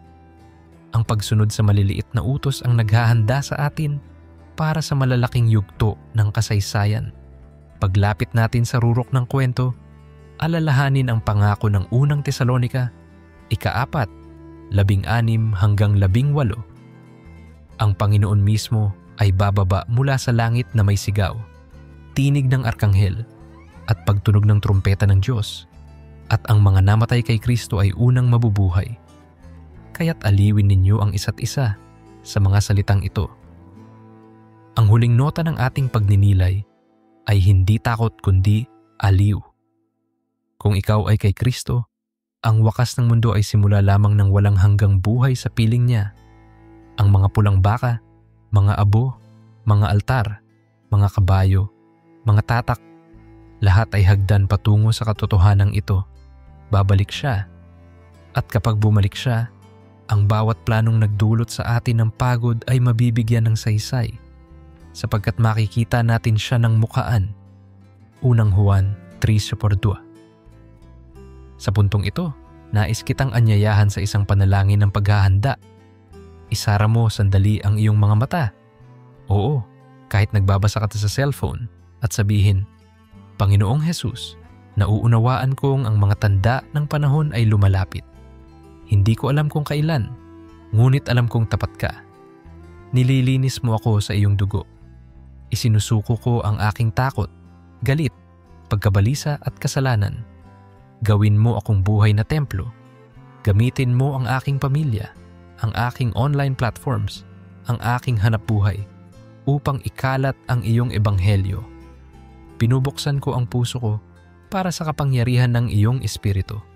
Hanggang sa bumalik ka, ako'y magbabantay at maglilingkod sa pangalan ni Jesus. Amen. Kung taimtim mong ipinanalangin iyan, nagbigay ka ng pahintulot sa Diyos na hubugin ka bilang sisidlang higit pa sa ginto ng templo. Ang Espiritu Santo ang tutulong sa iyo mula ngayon. Gigisingin ka sa panalangin. Papatnubayan kang umiwas sa tukso. Pagagalawin kang magmahal sa mahirap mahalin at patatatagin kang magtaguyod ng katotohanan kahit dumilim ang paligid. Gaya ng apoy na bumaba sa altar ni Elias, sisindihan niya rin ang puso mong naging handog. At kapag dumating ang balita, mahandog man o hindi ang pulang baka, maitayo man agad o maantala ang ikatlong templo, handa ka, sapagkat nakahawak ka na sa pinakamatibay na pundasyon, si Kristo, ang ating pulang kordero at buhay na bato. Unang Pedro 2:4. Yakapin natin ang pangakong ito. Siya na nagsimula ng mabuting gawa sa inyo ay magtatapos nito hanggang sa araw ni Kristo Jesus. Filipos 1:6. Kung sinimulan ng Diyos ang pagkilos sa pamamagitan ng isang mahiwagang ritual sa bilang 19 at pinatunayan niya ang katapatan sa pamamagitan ng krus sa Golgota, tiyak na tatapusin niya ang kwento sa kaluwalhatian. Hindi aksidenteng nabasa mo ang seryeng ito. Tinawag kang maging bahagi ng henerasyong gising, nagmamahal at naghihintay. Kaya humayo ka ngayon, magbahagi, magturo, magdasal, magmahal. Sapagkat ang oras ay maikli, ngunit ang biyaya ay sagana. At kapag sa huli narinig natin ang trumpeta, sabay-sabay tayong tatayo, nakangiti, sapagkat ang ating pinakahihintay ay dumarating na. Pagpalain ka ng Diyos, ngayon at magpakailanman. Sa paglalakbay nating ito, patungo sa mas malalim na pag-unawa ng mga hula, umabot na tayo sa puntong tila lumalayo ang mga hakbang ng sanlibutan sa liwanag at papalapit sa anino. Subalit ipaalala natin sa ating sarili na sa tuwing lumalalim ang dilim, mas nagiging matingkad ang ningning ng bituin. At kapag tila umaatungal ang dagat ng kaguluhan, naroon pa rin ang tinig na bumubulong, tahasang tumahimik ka. Kaya sa ika-4 na yugto ng ating pagtuklas, ilalapit natin ang lente sa biyaya ng Diyos na gumagapang sa loob ng gulo, gaya ng langis na dumadaloy sa basag na timba, ngunit hindi nauubos. Hindi sapat na kabisado natin ang pagkakasunod-sunod ng tatak, trompeta at mangkok. Kailangan nating maranasan ang Diyos na may hawak sa mga iyon. Ang Diyos na naghabing muli ng hinulmang pagkadurog ni Jose, ng kapahamakang dinanas ni Jonas sa tiyan ng isda, at ng pagkalugmok ni Pedro matapos itanggi ang Panginoon ng 3 ulit. Ang parehong kamay na iyon ang magagawa ring habing muli ng mga punit na bahagi ng ating panahon, hanggang maging obra na luluwalhatiin si Kristo. Isipin natin ang kasaysayan ni Jose sa Genesis. Noong nagtagpo ang tagtuyot at gutom, inakala marahil ng kanyang mga kapatid na nakatakas na sila sa kasalanan. Ngunit sa harap ng paglilitis na hindi nila inaasahan, nagkunwaring tagapamahala ng Ehipto ang kapatid nilang ipinagbili. Nagliwanagan ang katotohanan. Walang kasalanang walang anino, walang sugat na walang kirot, ngunit walang taglamig na walang umuusbong na tagsibol. Bakit natin binabanggit si Jose sa gitna ng hula tungkol sa pulang baka at ikatlong templo? Sapagkat ang emosyonal na tagtuyot na bumabalot sa mundo ngayon, takot, depression, pagkakahati, ay makapangyarihan ding gutom. At hinahanda ng Diyos ang mga Jose na magbubukas ng bodega, hindi lamang ng bigas kundi ng pag-asa. Kapag dumarating ang malaking lindol ng pagkabigo, lalabas ang mga tagapamahalang, nag-insik kinaran sa lihim na ayos sa bilangguan ng pagsubok. Ang tanong, papayag ka bang maging isa sa kanila? Kung oo, magpakatapat ka ngayon sa maliit na gawain ng pagpapatawad, sapagkat doon pinanday ang kaluluwa ni Jose. Sa unang pagsubok na mapatawad ang mga kapatid na nagtaksil bago ang tagpo ng malaking tagtuyot. Sa pagtalo naman sa aklat ni Daniel, sa larangan tayong 3 kabataang Hebreo, Sadrach, Mesak at Abednego, na tumangging yumukod sa ginintuang imahen ni Nabucodonosor. Kapag binasa natin ang kanilang kwento, parang madali. Tumayo, pinainit ang pugon, naglakad si Jesus sa gitna ng apoy. Happy ending. Ngunit huwag maliitin ang sandali ng pagpili, ang pintig ng puso bago magpatianod sa agos ng karamihang lumuluhod. Darating ang oras na parang ganoon din ang desisyong haharapin natin kapag umusbong ang sistemang bumibilanggo sa konsensya at hinahabing sinturon ng ekonomiyang no mark, no meal. Sa mismong linggong iyon, o marahil sa dahan-dahang paglubog sa kultura ng kompromiso, makakaharap natin ang pugon. Hindi iyon palaging monumentong ginto. Maaaring isang alok na trabaho kapalit ng pagdaraya, isang relasyon kapalit ng malinis na budhi, isang madaling pera kapalit ng pangmatagalang pananagutan. Kung sisimulan nating sanayin ang sarili ngayon sa pagsasabing hindi maaari, mas magiging natural itong ipahayag kapag ang buong lipunan na ang nagtataya. At huwag kang matakot sa pugon, sapagkat ang pangako ay hindi ka isasalang, kundi sasamahan kita sa apoy. Lumipat tayo kay Esther, reyna sa banyagang palasyo, tahimik na ginamit ng Diyos upang iligtas ang Israel sa extermination. May habilin si Mardoqueo. Sino ang nakababatid kung hindi para sa sandaling tulad nito kaya ka inilagay sa trono? Esther 4:14. Ganito rin ang sigaw ng Espiritu sa ating henerasyon. Sino ang makapagsasabi, kung hindi para sa panahong ito, kaya ka iniluklok sa kinalalagyan mo? Malay mo, kaya ka nurse sa Riyadh, ay upang maging ilaw sa Arabiyang naghahanap ng tunay na kapayapaan. Kaya ka content creator ay upang punuin ng liwanag ang algorithm. Kaya ka batang may pangarap pero walang pang tuition ay upang ipakita ng Diyos na ang imposible ay posible sa kamay niyang bukas. Sa susunod na taon, pwedeng biglang sumiklab ang animoy dekretong Haman laban sa pananampalatayang totoo. Kailangang nakahanda tayong kusang lumapit sa hari. Kahit walang imbitasyon, alam mang nakamamatay iyon sa batas ng tao. Sapagkat kung tayo'y mamamatay tayong may pananampalataya. Ngunit maaaring sa ating pagluhod, kumilos ang hari at baligtarin ang sentensya, gaya ng nakasanayang estilo ng Diyos. Ngunit paano kung sa kabila ng lahat, tila walang himala? Balikan natin si Habakuk. Sumigaw siya, "Hanggang kailan, Panginoon?" Ngunit tinugon siya ng pananawang maghihintay. At sa dulo, umawit siya sa kabila ng kawalan, kahit ang puno ng igos ay hindi namumunga. Gayunman, magagalak ako sa Panginoon. Ito ang awit ng huling panahon, ang bagamat worship, pagsambang hindi nakadepende sa balitang good vibes. Kapag bumulaga sa atin ang pandemya, mas humigpit na censorship o ekonomikong bagsak, dadalhin tayo ng espiritu sa eksena ni Habakuk. Pipili tayong umawit kahit walang ubas ang puno. Hindi ibig sabihin ay pagsasantabi ng lungkot. Ang pananampalataya ay hindi pagpapanggap. Sa halip, ito'y deklarasyong mas totoo ang katapatan ng Diyos kaysa sa sirkumstansya. Sa tuwing maririnig mo ang piyesa ng bagamat worship sa puso mo, alam mong hinuhubog ka ng espiritu sa uri ng mananampalatayang hindi namamanipula ng headlines ng mundo. Mula sa maapoy na pugon, lumipat tayo sa malamig na kuweba ng Adulam, kuta ni David, habang kinakapon ng selos ni Saul. Doon niya sinulat marahil ang ilan sa pinakamalupit na salmo, mga sigaw ng takot, pagod at pangako. Sa mga huling araw, dadami ang kuweba moments, mga panahon ng tago-tago para sa kaligtasan o para sa katahimikan ng kaluluwa.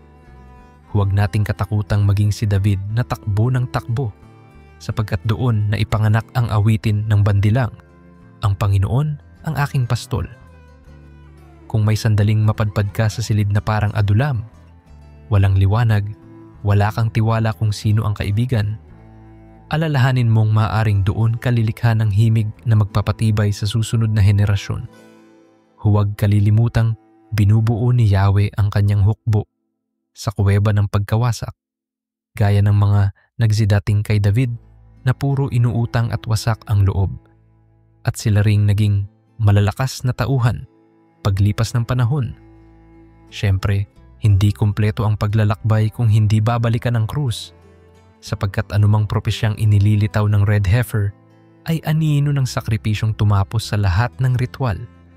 Sa Kalbaryo, sinagot ni Jesus ang ritual ni Moises at ang sigaw ng mga propeta. Sa kabilang banda, inilatag din niya ang batayan ng hustisya sa pahayag.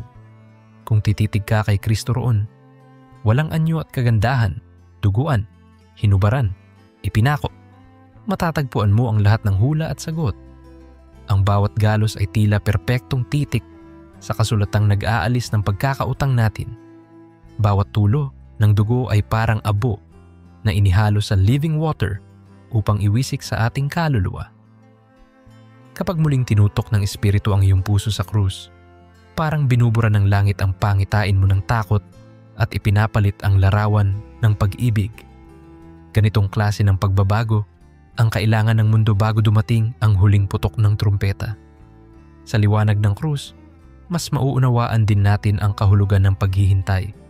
Sa pagitan ng elehiyang Biyernes Santo at tagumpay ng Linggo ng Pagkabuhay ay may katahimikan ng Sabado, ang tila nakabiting araw ng kwento. Ganoon din ngayon, maaaring nasa Sabado ang mundo. Tahimik, parang nabigo si Kristo sa mata ng mga disipulo. Ngunit sa gabi ring iyon, inihahanda na ng Diyos ang lindol ng Linggo.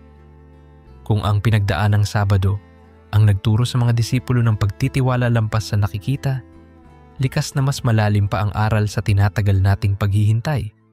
Ang pananampalataya ay tumatanim sa bakanteng espasyo sa pagitan ng pangako at katuparan. Kaya, kapag may balita ng red heifer, ngunit tila walang sumusunod na milagro, baka Sabado pa lang, huwag bibitaw. May Linggo ng muling pagkabuhay. Bilang bahagi ng konkretong paghahanda sa huling kabanata, pag-usapan natin ang kahalagahan ng komunidad. Sa Hebreo 10:25, pinalaan tayong huwag pabayaan ang pagtitipon, lalo na habang nakikita ninyong papalapit na ang araw. Ang komunidad ay parang arkang itinayo ni Noe. Maaaring may tubig ulan ng pag-uusig at misimpormasyon.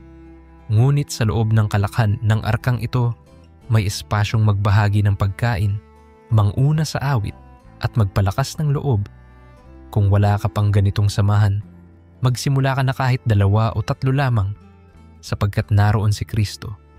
Huwag masyadong abalahin ang sarili sa estruktura at titulo. Ang mahalaga ay may puso ng pagkakapatiran. Sa modernong teknolohiya, maaaring Zoom arka mo, mga taong magkakasalubong sa virtual breakouts, ngunit nagbubuhat sa isa't isa sa panalangin at pagbabahaginan ng pangangailangan.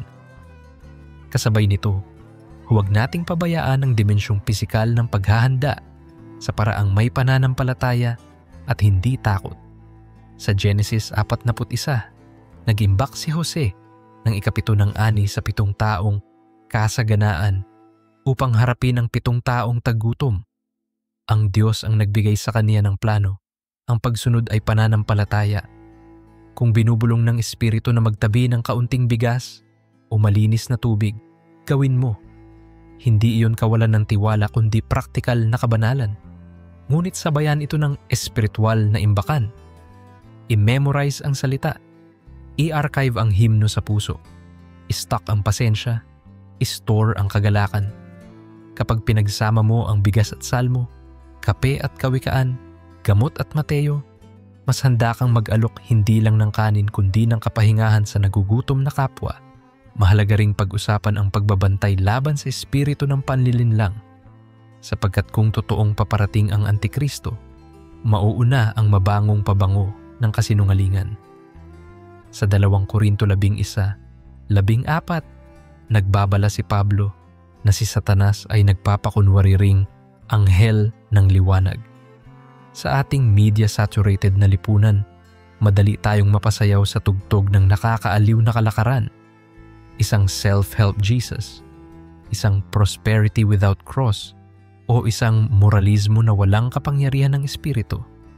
Ang bakuna sa panlilinlang ay hindi katalinuhan kundi intimacy sa Diyos. Nakikilala ko ang akin at kilala ako ng akin. Juan 10:14. Gaya ng bank teller na humahawak ng tunay na pera araw-araw, kaya mabilis matukoy ang peke, kailangan nating hawakan araw-araw ang katotohanan. Kung sanay ang tenga sa tinig ng tagapag-alaga, kahit gaano kaboses sa radyo ng demonyo ang peking balita, mapapansin pa rin nila ang kakaibang disonansya. Sa pinagsamang pag-aantabay at paglilingkod, bigyang tuon din natin ang kagalakan. Maraming kabataan ang lumalapit sa hula, ngunit umaalis sa depresyon dahil natatabunan ng takot. Ngunit tandaan, ang kagalakan ng Panginoon ang inyong kalakasan. Nehemias 8:10. Kapag naglalakad sa madilim na kuweba, ang tanglaw ay hindi lamang lampara ng salita kundi kislap ng kagalakan. Hindi ito toxic positivity kundi sobrenatural na bunga ng Espiritu. Kapag bumugso ang mga tsismis, tumaas ang langis, sumiklab ang digmaan, nanakot ang virus, matutong magpahinga sa awitin ng papuri. Sa Gawa 16, pagawit ni na Pablo at Silas, nag-unaw ang rehas. Pinahihintulutan nitong makita ng mga bilanggo ang Diyos sa ihip ng hangin ng bilangwan. Ang himig na iyon ang kailangan ng mundo kapag sumabog ang balita tungkol sa templo. Hindi panik, kundi papuri. Hindi clickbait, kundi Christbait. Inaakit ang tao, hindi sa takot, kundi sa pag-ibig ng Diyos. At kung pag-ibig ang pag-uusapan, walang mas dakilang ilustrasyon kaysa sa tatay na naghintay sa alibughang anak. Ang hula ay parang kwento ng alibugha sa antas ng sangkatauhan. Ang tao'y lumayo-layo, nilustay ang mana, at ngayon ay kumakain ng kaning baboy ng kahambugan at imoralidad. Ngunit ang ama ay nakatanaw pa rin. Umaasang isang tiklop ng takbo pabalik at tatakbo siya upang salubungin. Sa huling sigwa ng mga mangkok ng puot, ang puso ng Diyos ay hindi pagkaganti lamang, kundi hustisyang sangkap ng pag-ibig. Ang pahayag ay hindi lang pag-uulan ng apoy sa lupa, kundi pagwawalis din ng luha mula sa mata. Kaya kung nararamdaman mong ikinakampay ng Diyos ang mga hula upang kalampagin ang mundo, tanggapin mo ring sabi ng Ama, magsiparito kayo, kayong mga pinagpala, sapagkat nagutom ako, pinakain ninyo ako. Baka sa biyaya niyong pagtulong sa kapitbahay na nawalan ng hanap buhay, nire-rewind mo ang eksena ng alibugha. Kailangang makita niya ang Ama sa iyo bago pa man tuluyang bumagsak ang pader ng mundong kanyang inasahan. Sa dulo ng lahat, lumalalim pa rin ang tanong, kailan ang wakas? Sumagot si Jesus, walang nakakaalam kundi ang Ama.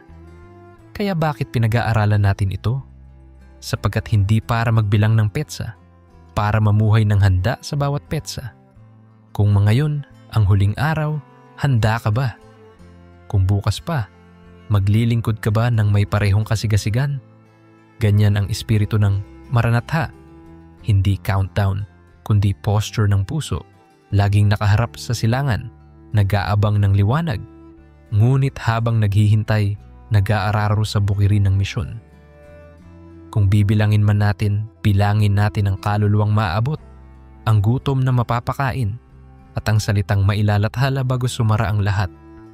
Kaya habang hinihintay natin ang seremonyal na abo na maaaring ihalong muli sa tubig ng Kidron, siguraduhin nating ang luha ng pagsisisi ay nahahalo sa tubig ng pag-ibig sa ating personal na altar. Hayaang bawat patak ng luha ay maging binhi, sapagkat sinabi ng awit, yaong may luha na naghahasik ay aani ng may kagalakan. Awit 126:5. Sa biglang pagdating ng ulan ng paghuhukom, tutubo ang binhing iyon at makikita ng mundo ang ani ng katuwiran. Kung itatabi natin ang lahat ng espekulasyon, isa lang ang sentral. Ibigin mo ang Panginoon mong Diyos ng buong puso, kaluluwa at lakas, at ibigin ang kapwa gaya ng sarili. Kung magbago man ang geografiya ng templo, kung maging opisyal man ang pag-aalay, kung sumiklab man ang digmaan bukas o sa susunod na dekada, ang dalawang utos na ito ang hindi mababago. Ang pulang baka ay maanino, ngunit ang pag-ibig ay katawan ng katotohanan.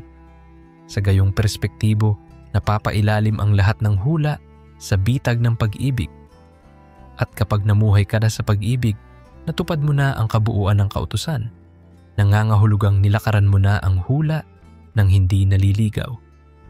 Tapos, pagdating ng sandaling bumaba ang bagong Jerusalem, gintong lansangan, perlas na tarangkahan, walang luha, matutunghayan mo ang tumatagal na sinfoniya ng tagapaglikha. Narito, ginagawa kong bago ang lahat ng bagay.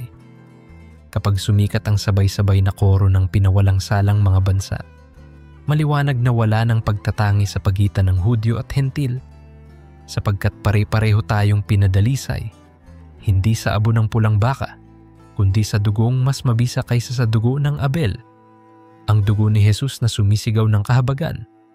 At sa harap ng trono, magkakasamang kakanta ang Israelite psalmist at Pilipinong mga awit, ang African drummer at Brazilian guitarist, ang Arabong umuusal ng kaligtasan at insik na lumanghap ng pag-asa. Sa puntong iyon, ang bawat paghihirap ay magiging kuwintas na nakapaikot sa leeg ni Kristo, mga patak ng luha na naging diamante ng kaluwalhatian. Hanggang dumating ang araw na iyon, yakapin mo ang buhay sa lupa bilang pagsasanay sa langit. Ipagpatuloy mo ang araw-araw na paggising sa salita, paglapit sa Ama, paglakad kasama ng Espiritu. Ipakita mo sa mundo na ang pag-ibig ay may laman, ang pag-asa ay may kanta, at ang pananampalataya ay may aksyon. At kung bigla mang i-anunsyo sa balita na ialay na ang pulang baka, huminga ka ng malalim at tumingin sa langit, hindi sa takot kundi sa pananabik, sapagkat malapit nang dumating ang hari. Ngunit bago iyon, may iisa pa siyang tanong. Anak, natagpuan mo ba ako sa iyong kapwa, sa iyong pamilya, sa iyong musika, sa iyong trabaho, sa iyong labang lihim at tagumpay na ibinunyag? Sana ang sagot mo'y oo. At kung may hindi pa, idagdag mo. Ngunit Panginoon, narito ako. Kunin mo ako at gawin mong handog na walang kapintasan. Sa gayong tugon, nakangiti ang langit, sapagkat ang tunay na pulang baka na walang bahid ay ang puso mong nagpatalo sa apoy ng Espiritu at naging abo ng pagsuko, hinugasan ng tubig ng buhay at iniharap sa trono, handang wisikan sa marumi at patunayan na ang biyaya ay sapat. Magpatuloy tayo sa paglalakad kasama niya mula rito hanggang walang hanggan. Pagpalain ka ng Diyos ng pag-ibig na hindi mauubos, ng pananampalatayang hindi masusukat, at ng pag-asang hindi matitinag, hanggang ang bawat trumpeta ng hula ay maging trumpeta ng tagumpay sa piling ni Kristo.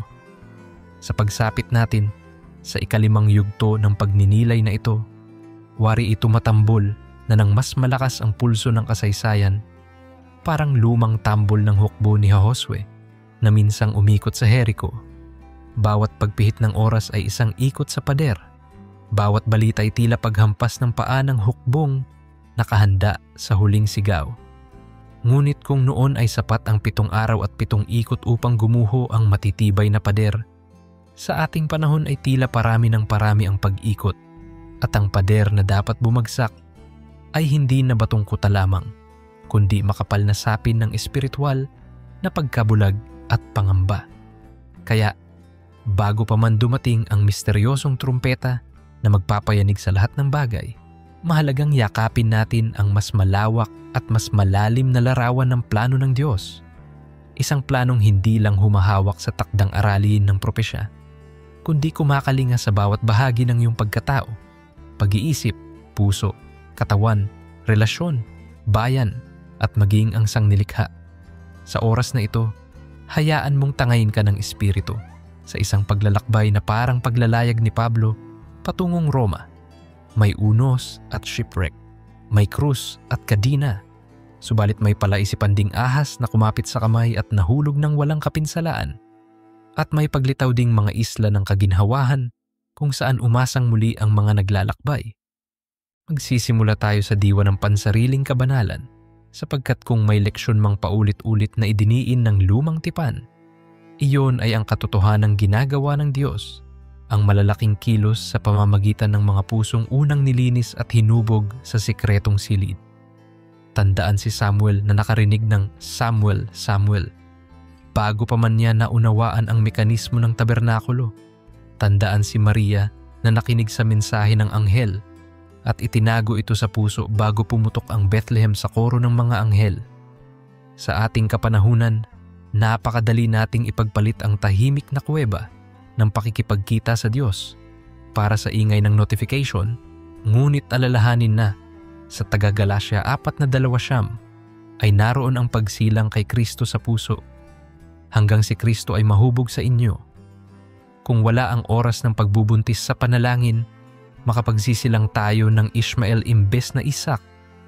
Makapaghahanda tayo ng altar na walang apoy at baka makalikha tayo ng content na walang langis ng espiritu. Kaya ipagpatuloy mo ang disiplina ng lingguhang Sabat, hindi para lamang makapagpahinga sa pisikal na pagod, kundi para bigyang laya ang iyong kaluluwa na mapuno muli ng presensya ng Panginoon. Sa panahong pinahahalagahan ng hustle culture, magiging kontrakultura ang magpahinga kay Kristo. Ngunit ang pahinga sa Kanya ang tunay na lakas sa gitna ng krisis. Mula sa loob ay lumawak tayo patungo sa pamilya, sapagkat ito ang unang hardin na ipinagkatiwala ng Diyos sa tao. At ito rin ang unang pinupuntirya ng kaaway kapag nais niyang wasakin ang mga haligi ng lipunan. Kapag sumiklab ang apoy ng digmaan o pag-uusig, ang unang bubuhusan ng apoy ay ang ugnayan ng mag-asawa, ang pagtitiis ng magulang sa anak, ang kahusayan ng anak sa paggalang. Kaya mahalagang balikan ang talambuhay nina Aquila at Priscilla na sa gitna ng pagpapatalsik ni Claudio sa mga Hudyo ay nagbukas pa rin ng bahay para kay Pablo, nagturo kina Apolos at nagsindi ng sulo ng katotohanan sa Asya. Ang kanilang tahanan ay naging microtemplo at ganyan din ang pangitain ng Diyos sa bawat bahay sa Pilipinas. Tahanang may talampakang nakababad sa kabutihan, may hapag na kainan kung saan pinagsasaluhan ang kaning buhay ng salita, at may pinto na bukas sa kapitbahay na nagugutom hindi lamang sa kanin kundi sa kaibigan. Kung maitatatag natin ang kulturang iyon bago pa dumating ang takdang araw ng higit pang kaguluhan, magiging maaliwalas na daungan ang bawat bahay kapag bumugso ang alon ng unos at makikita ng mga di mananampalataya na may liwanag na nagmumula hindi sa solar panel kundi sa patuloy na oil lamp ng presensya ng Diyos. Pangatlo, kailangan nating buksan ang mata sa mas malawak na komunidad ng iglesia, sapagkat sinabi ni Pablo sa Efeso, 3 na sa pamamagitan ng iglesia, ipinapakilala sa mga pamunuan sa kalangitan ang maraming sangay na karunungan ng Diyos. Kung natutuhan man ng kaaway na hati-hatiin ang katawan ni Kristo sa denominasyon, kultura at politika, panahon na upang iangat natin ang bandila ng isa lang ang katawan, isa lang ang espiritu, isa lang ang pag-asa. Kapag nagsimula tayong magtipon, hindi lamang sa loob ng simbahan, kundi sa mga kantong digital, sa komunidad ng gamers, sa palengke ng livestream sellers, sa mga chat group ng single moms. Doon natin mararanasan ang kislap ng ebanghelyo na pumapailan lang lampas sa wreckage ng hiwa-hiwaling denominasyon. At kapag nasanay tayong gumawa ng misyon kasama ang mga hindi nating kauri, mas madaling tumanggap ng mga pagbabago sa eskatolohiyang maaaring umahon. Halimbawa, kung biglang lumitaw ang 2 saksi sa Jerusalem na may apoy sa bibig, baka iba ang teolohikal na kampo nila. Ngunit kung natutunan mo nang magmahal ng ibang kampo ngayon, handa kang makinig kapag nagsalita sila sa susunod na yugto ng kasaysayan. Mula sa iglesia ay susulong tayo sa misyon sa bayan sapagkat malinaw sa Gawa 1, 8 na tayo'y tinawag mula Jerusalem hanggang dulo ng lupa. Ang Pilipinas bilang bansa ay may natatanging papel sa natitirang dekada bago sumara ang pintuan. Tayo ang isa sa pinakamalaking tagapagluwas ng overseas workers. Kaya natural tayong nakakarating sa mga lugar na sarado sa tradisyonal na misyonero. Isipin mo ang guro sa Riyadh na nagtuturo ng English, sabay nagtatanong ng mga estudyanteng Arabo kung ano ang ipinagdiriwang niya sa Pasko. Isipin mo ang seaman na dumadaong sa Haifa at nagkukuwento sa kapwa tripulante ng kababalaghan ng 50 baka. Isipin mo ang caregiver sa Ashdod na hindi naman mangangaral sa lansangan, ngunit nagluluto ng adobo at nagdadasal sa wikang Ilocano, na biglang nagtatanong ang matandang inaalagaan, anong ibig mong sabihin sa salamat po sa Diyos? Ang mga ganitong eksenang tila walang saysay ang butil na pinakakain ng Diyos sa ibon sa disyerto. Subalit sa perspektibo ng langit, iyon ang butil na tatama sa lupa ng puso at mamumunga ng mga huling ani bago ang anihan ng paghuhukom. Kaya noon pa man, sinabihan na tayo ni Jesus na ang bukid ay mapuputi na sa anihan. Huwag tayong tumingin lamang sa balitang red heifer, tingnan din natin ang manggagawang mapuputi na. Sila'y nakababatang pastor sa Basilan, nurse sa Milan, estudyanteng magsusulat ng thesis tungkol sa gospel at kultura ng Gen Z. Kapag hinugot natin sila, kakalimbang ang kampana ng langit dahil bawat kaluluwa ay mas mahal pa sa kabayong puti ng unang tatak. Ngunit hindi mabubuo ang larawan kung wala ang sangnilikha, sapagkat sa Roma 8 ay sinabing, ang buong nilalang ay dumarain at lumilikha ng pagdaing na parang nanganak. Sa panahon ng climate crisis, baha at bagyong kasing lakas ng Yolanda, hindi natin maaaring ituring na hiwalay ang ekolohiya sa hula. Totoong darating ang paghuhusga sa pamamagitan ng apoy, ngunit sa panahong hindi pa iyon dumarating, tayo'y katiwala pa rin ng hardin. Si Noe ay gumawa ng arka na gawa sa kahoy, si Jose ay nag-imbak ng trigo, si Daniel ay sumang-ayon sa dieta ng gulay, at si Jesus ay inihalin tulad ang kaharian sa butil ng mustasa. Kaya't kung magtatanim ka ng puno, mag-compost ka ng basura, magbabawas ng plastic, hindi lang iyon activism. Iyon ay prophetic witness na may darating na bagong lupa, kaya't ninanamnam mo na ang unang himig ng bagong Eden.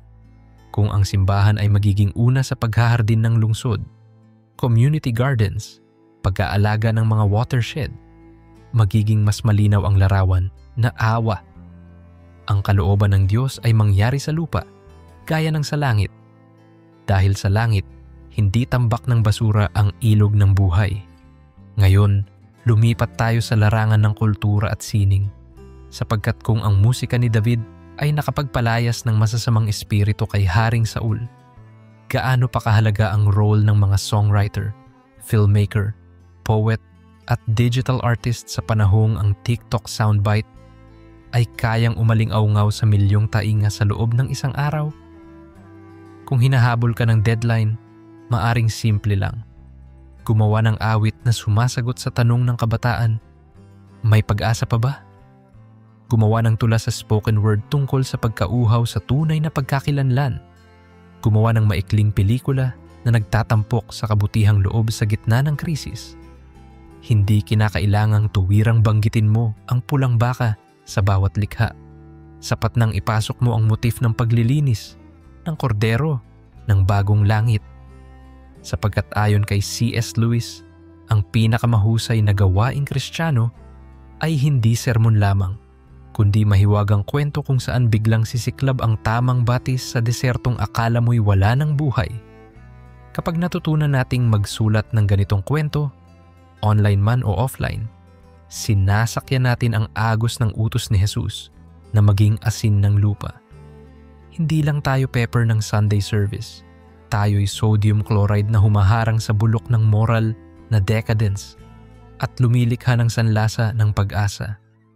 Habang umaandar ang kotse ng sangnilikha tungo sa intersection ng hula, nakasalalay din sa atin ang paglalagay ng gasolina ng kabanalan sa sistema ng edukasyon at ekonomiya. Kapag may magulang na nag-aaral ng homeschooling, ipasok niya sa lesson plan ang kwento ni Abraham na umalis sa Ur o timeline ng Israel kasabay ng world history. Kapag may negosyanteng Kristiyano, isama niya sa business model ang generosity fund para sa migranteng nawalan ng trabaho. Kapag may lawyer na mananampalataya, ipaglaban niya ang dignidad ng mahihirap kahit walang kababayad. Sa ganitong paraan, ang kaharian ay pumuputok sa bawat sangay ng lipunan at itinatatag natin ang preludyo ng gobyernong hindi matitinag. Sinabi ni Daniel 2 na ang batong hindi tinapiyas ng kamay ay guguho sa paanan ng estatwa at magiging malaking bundok. Tayo ngayon ang buhaghag na buhangin ng batong iyon na kapag sumabog sa hangin ng espiritu ay magiging totoo sa kasaysayan. Sa puntong ito, maaaring nag-aalab ang puso mo, ngunit nangangamba pa rin, paano kung matalo ako ng sarili kong kahinaan? Huwag mabigla. Kahinaan ang perpektong canvas ng kapangyarihan ng Diyos. Si Moises ay pautal, si Gideon ay takot, si Jonas ay nagtatampo, si Elias ay na-burn out, si Pedro ay impulsive, at si Pablo ay may tinik sa laman. Ang sikreto ay hindi pag-aalis ng kahinaan, kundi pag-surrender nito para punan ng lakas ng espiritu. Kung nanghihina ka sa pikong tukso, kumapit ka sa 1 Corinthians 10:13. Kung nililigalig ka ng depression, ibuhos mo sa Psalm 42. At hayaang ang pag-asa ko ay ang Diyos, ang maging refrain mo. Kung nagugulo ka ng financial stress, salaminin mo ang balon ng biyuda na hindi nauubos. Sa bawat basyo, doon kumikislap ang langis. Sa bawat puwang, doon pumapasok ang biyaya. Sa gayong paraan, lilikha ang Diyos ng mga sundalong hindi umuubos ng bala sa pakikibaka sa sarili, kundi armado ng kabutihan sa labas. At kung pagdedeklara ng kabutihan ang usapan, bumalik tayo sa konsepto ng pagpapala at sumpa na umuulit sa Biblia. Sa Deuteronomio 30, inilatag ang buhay at kamatayan, pagpapala at sumpa. Sa araw-araw, pumipili tayo nga magsalita ng libelo o pagpala, mag-post ng tiktik o pag-asa, magbigay ng limos o manghamig ng suhol. Kung nais mong lumakad sa anino ng pulang baka na walang dungis, bantayan ang dila.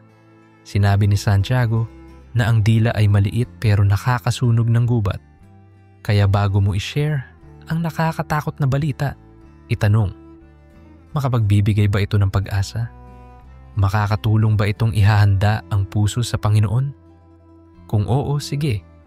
Kung hindi, baka may mas angkop na paraang ibalita ang katotohanan na may alab ng pag-ibig. Ang katotohanang walang pag-ibig ay tulad ng kulog na walang ulan. Malakas, nakakatakot, ngunit hindi nakabubuhay. Sa lahat ng ito, ang puso ng ating pag-asam ay hindi propaganda ng tao, kundi pangako ng Diyos na hinding-hindi bibiguin. Kaya't bitbitin mo ang Roma 15:13 habang sumusulong. Pagpalain nawa kayo ng Diyos na pinagmumulan ng pag-asa ng buong kagalakan at kapayapaan sa inyong pananampalataya upang sumagana kayo sa pag-asa sa pamamagitan ng kapangyarihan ng Espiritu Santo. Ang salitang sumagana dito ay parang ilog na bumubulwak lampas sa pampang. Kapag pinayagan mong bumulwak ang pag-asa ng Espiritu sa puso mo, hindi ito titigil sa iyo.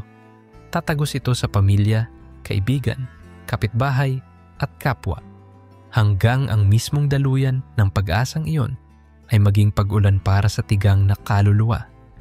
At sa mundong pagod na sa clickbait, magiging watermark ng kalangitan ng bawat salita mong puno ng pag-asa. Pagkaraan kapag nagising ka sa isang umaga at nakita mong nagtrending sa global newsfeed, sinunog na ang unang pulang baka sa Israel. Ritual ng kadalisayan na tupad makalipas ang 2,000 taon, hindi ka na mapapahamak sa whirlpool ng panic. Sa halip, lalakad ka papunta sa kusina, magtimpla ng kape at bubuklat ng Biblia. Marahil sa Isayas 60 ka mapadpad, magtindig ka, magliwanag, sapagkat dumarating na ang iyong liwanag. Sa oras na yon, imbes na kumibot ang tuhod sa takot, sisindi ang puso sa alab at sasambit ka. Amen, halika Panginoong Jesus. Magbubukas ka ng group chat at imbes na magpakalat ng hula na may halong takot, magpapasa ka ng panalangin, mag-aalok ka ng Zoom call para sa gustong maunawaan ang katiyakan ng kaligtasan, magsasaayos ka ng relief fund para sa sinumang tatamaan ng kaguluhan, at magpapatuloy ka sa pag-araro ng kabutihan sa bukid ng iyong propesyon. Sa huli, babalik tayo sa kwento ng 2 alagad sa daang patungong Emmaus. Nalumbay sila, ang isip puno ng pag-aalala. Ngunit dumating si Jesus at buong tiyagang ipinaliwanag mula kay Moises hanggang sa mga propeta ang lahat ng tungkol sa kanya. Nang nabuksan ang kanilang mata sa paghahati-hati ng tinapay, biglang naging apoy ang puso nila. Ganito ang inaasam ng Diyos sa bawat yugto ng ating serye, mula pulang baka hanggang bagong langit, mula patak ng takot hanggang ligalig ng pag-asa, hanggang sa humantong tayo sa paghahati-hati ng espiritu ng buhay na tinapay, si Kristo mismo, at magsasabing, hindi ba't nag-aalab ang ating puso habang kaniyang ipinaliliwanag sa atin ang kasulatan? Kung ganoon ang mangyari, tapos na ang layunin ng bawat linya, hindi upang palawakin lang ang iyong kaalaman, kundi pasiklabin ang apoy ng pag-ibig sa Mesyas.